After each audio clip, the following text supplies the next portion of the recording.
La máscara de la muerte roja, por Edgar Allan Poe. Durante mucho tiempo, la muerte roja había devastado la comarca.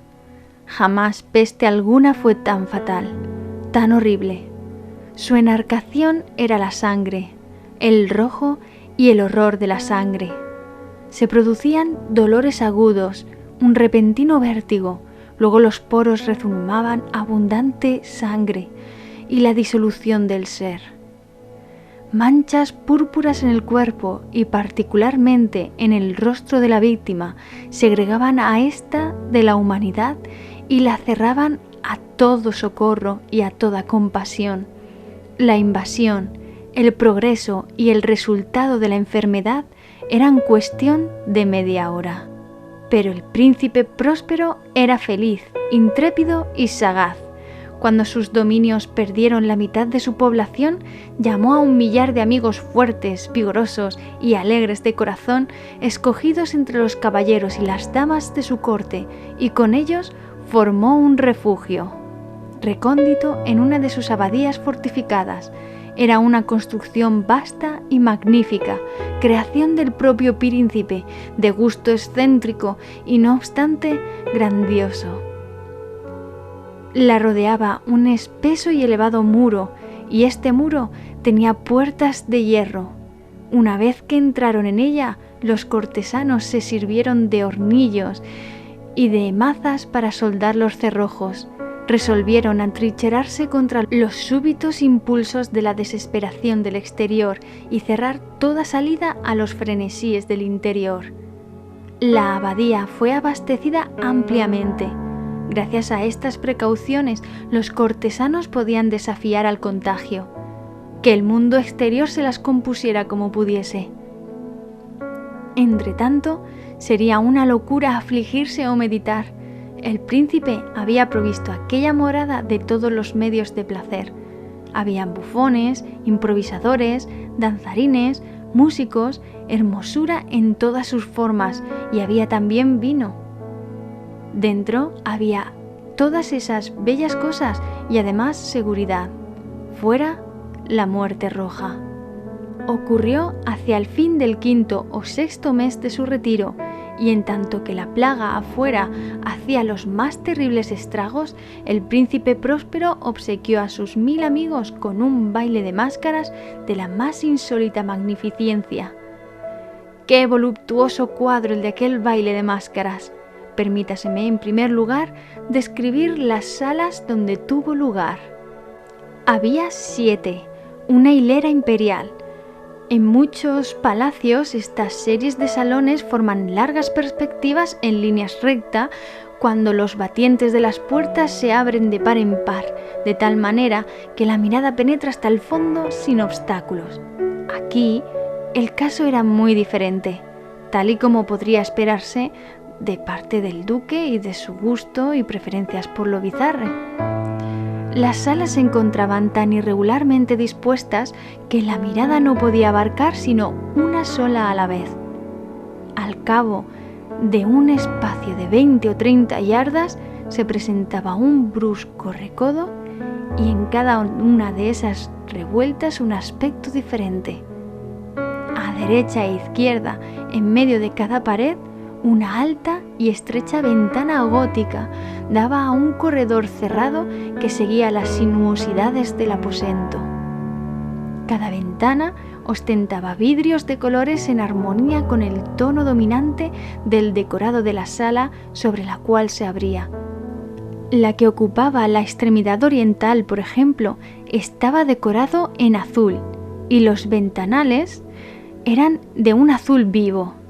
La segunda sala estaba decorada y aguarnecida de color púrpura, y las vidrieras eran asimismo de color púrpura.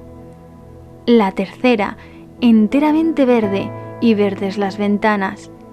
La cuarta, anaranjada, estaba iluminada por una ventana del mismo color, y la quinta, blanca, y la sexta, violeta. y la séptima estaba rigurosamente forrada de colgaduras de terciopelo negro que revestían techo y muros y recaían en pesados pliegues sobre un tapiz de la misma tela y del mismo color. Pero únicamente en esta sala el color de las ventanas no correspondía al de la decoración. Los cristales eran escarlata, de un color intenso de sangre. Ahora bien, en ninguna de estas salas veíase lámpara ni candelabro alguno, entre los adornos de oro esparcidos con profusión o suspendidos de los techos, ni lámparas, ni velas, ninguna luz de esta clase en la larga serie de salas. Pero en los corredores que las rodeaban y exactamente enfrente de cada ventanal se levantaba un enorme trípode con un ígneo brasero que proyectaba sus rayos a través de los cristales de color e iluminaba la sala de una manera deslumbrante. Producíanse así una multitud de aspectos cambiantes y fantásticos. Pero en la sala del lado poniente, en la cámara negra, la claridad del brasero que se reflejaba sobre las negras colgaduras a través de los cristales sangrientos era terriblemente siniestra, y les daba a las fisionomías de los imprudentes que allí entraban un aspecto de tal modo extraño que en muy pocos bailarines se sentían con el valor suficiente para entrar en aquel mágico recinto. También en esta sala erguíase, apoyado contra el muro del oeste, un gigantesco reloj de ébano.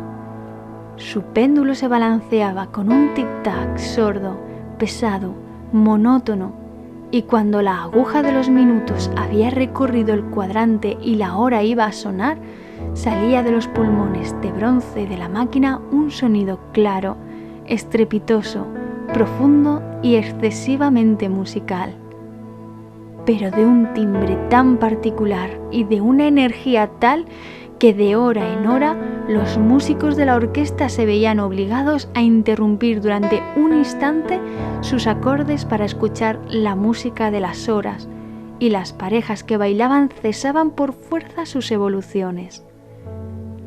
Una perturbación momentánea recorría a toda aquella alegre multitud, y mientras sonaban las campanas podía notarse que palidecían hasta los más vehementes, y los más sensatos y de la misma edad se pasaban la mano por la frente como si se hundieran en meditaciones o en sueños febriles. Pero apenas desaparecían de todo aquellos ecos, circulaban por toda la asamblea una leve hilaridad. Los músicos se miraban los unos a los otros, sonreíanse de sus nervios y de su locura, y se juraban por lo bajo entre ellos que la próxima vez que sonaran las campanas no sentirían la misma impresión.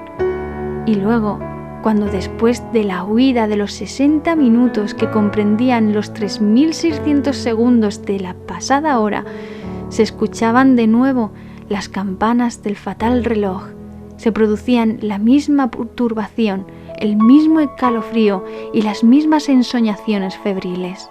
Pero a despecho de todo esto, la orgía continuaba alegre y magnífica. El gusto del duque era muy especial. Tenía un ojo certero en lo tocante a los colores y a sus efectos. Desdeñaba los gustos de la moda. Sus planos eran temerarios y salvajes, y sus concepciones brillaban con un esplendor bárbaro. Hay personas que lo hubieran juzgado loco, pero sus cortesanos sabían bien que no lo estaba. Pero era preciso comprenderlo, verlo, tocarlo para estar seguro de que en efecto no lo estaba. Con ocasión de esta gran fiesta se había ocupado personalmente de la decoración y del mobiliario de las 7 salas, y fue su gusto personal el que dirigió el estilo de los disfraces.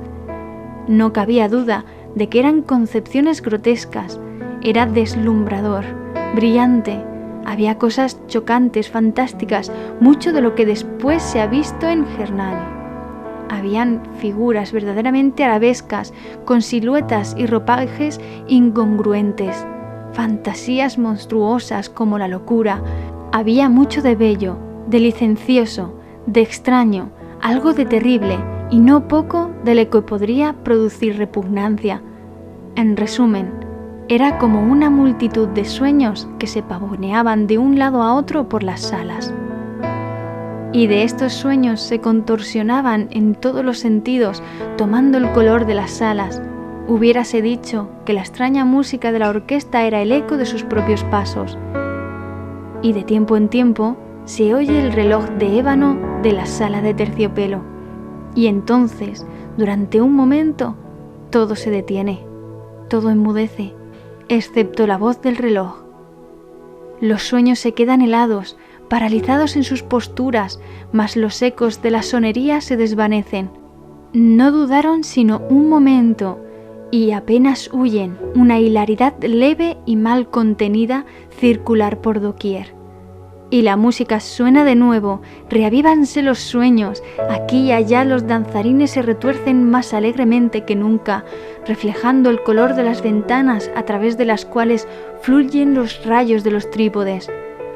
Pero ninguna cara osa ahora aventurarse en aquella sala que queda allá, al oeste, porque la noche ha avanzado y una luz más roja fluye a través de los cristales de color de sangre, y la negrura de las colgaduras fúnebres es aterradora.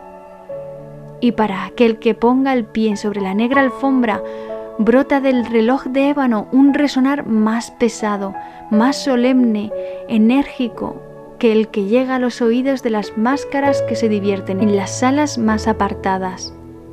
Pero en estas otras salas había una densa multitud y el corazón de la vida latía allí febrilmente. Y la fiesta continuaba siempre su torbellino cuando al cabo sonaron los tañidos de medianoche en el reloj. Entonces, como ya se dijo, cayó la música y se detuvieron las evoluciones de los que bailaban. Se produjo donde quiera, como antes, una ansiosa inmovilidad. Pero el tañido del reloj debía ahora componerse de 12 campanadas. Por eso fue tal vez que, teniendo más tiempo, se insinuó una mayor cantidad de pensamientos en las meditaciones de los pensativos que se hallaban entre los que se divertían. Y quizás por eso mismo muchas personas de entre la multitud, antes de que se ahogaran en el silencio los últimos ecos de las últimas campanadas, tuvieron tiempo de anotar la presencia de una máscara que hasta ese momento no había llamado la atención de nadie.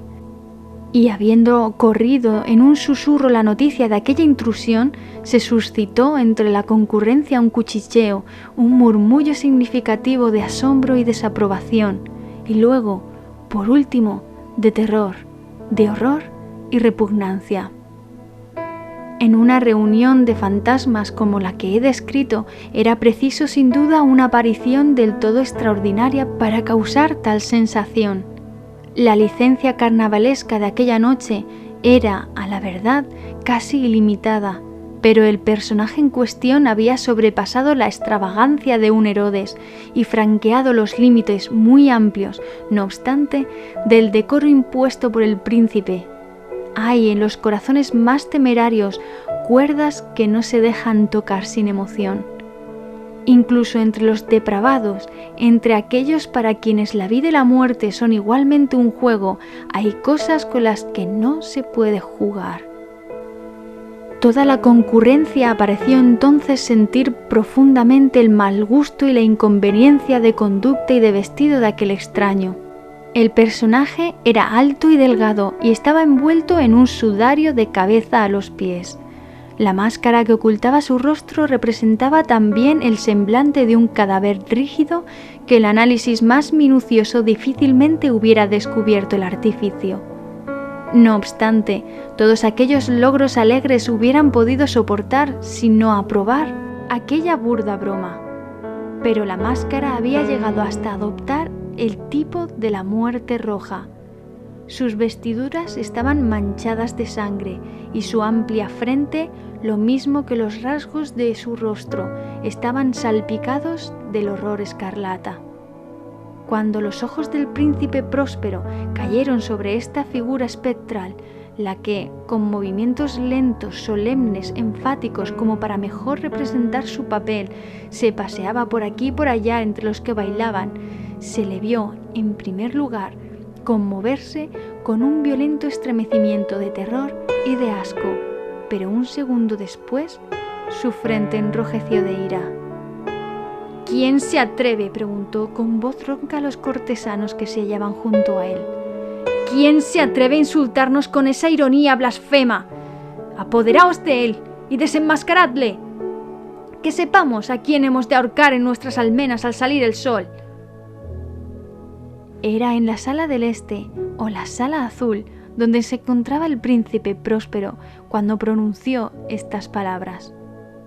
Resonaron fuerte y claramente a través de los 7 salones, porque el príncipe era un hombre imperioso y robusto, y la música había enmudecido a una señal de su mano. Era en la sala azul donde estaba el príncipe, con un grupo de pálidos cortesanos a sus lados. Primero, mientras él hablaba, hubo entre el grupo un leve movimiento de avance en dirección del intruso, quien durante un momento estuvo casi al alcance de sus manos y que ahora, con un paso deliberado y majestuoso, se acercaba más y más al príncipe. Pero, por cierto terror indefendible que la audacia insensata de la máscara había inspirado a todos los allí reunidos, no hubo nadie que pusiera la mano en ella, aun cuando, sin encontrar ningún obstáculo, pasó a 2 pasos de la persona del príncipe. Y en tanto que la inmensa asamblea, como si obedeciera a un solo movimiento, retrocedía del centro de la sala a las paredes, con aquel mismo paso solemne y desmesurado que la había singularizado desde el principio, de la sala azul a la púrpura, de la sala púrpura a la verde, de la verde a la anaranjada, de esta a la blanca y de la blanca a la violeta, antes de que nadie hiciera un movimiento decisivo para detenerla. Fue entonces cuando el príncipe Próspero, exasperado de ira y de vergüenza por su momentánea cobardía, se lanzó precipitadamente a través de las 6 salas sin que nadie lo siguiera, porque un terror mortal se había apoderado de todo el mundo. Blandía un puñal y se había aproximado impetuosamente a una distancia de 3 o 4 pasos del fantasma que se batía en retirada, cuando éste, llegado a la proximidad de la sala de los terciopelos, se volvió bruscamente y afrontó a quien lo perseguía. Sonó un grito agudo y el puñal se deslizó relampagueante sobre la alfombra fúnebre, donde el príncipe cayó muerto un segundo después. Entonces, invocado el frenético valor de la desesperación, una multitud de máscaras se precipitó a la vez en la sala negra, y asiendo al desconocido que se mantenía como una gran estatua, rígido e inmóvil a la sombra del reloj de ébano, se sintieron sofocados por un terror sin nombre, al ver que no había ninguna forma palpable bajo el sudario y la máscara. Todos reconocieron entonces la presencia de la muerte roja. Había venido como un ladrón en la noche, y todos los convidados cayeron uno a uno en las salas de orgía manchadas de sangre, y cada uno murió en la postura desesperada de su caída, y la vida del reloj de ébano desapareció con la del último de aquellos alegres seres, y las llamas de los trípodes se extinguieron, y las tinieblas, y la ruina, y la muerte roja tuvieron sobre todo aquello ilimitado dominio.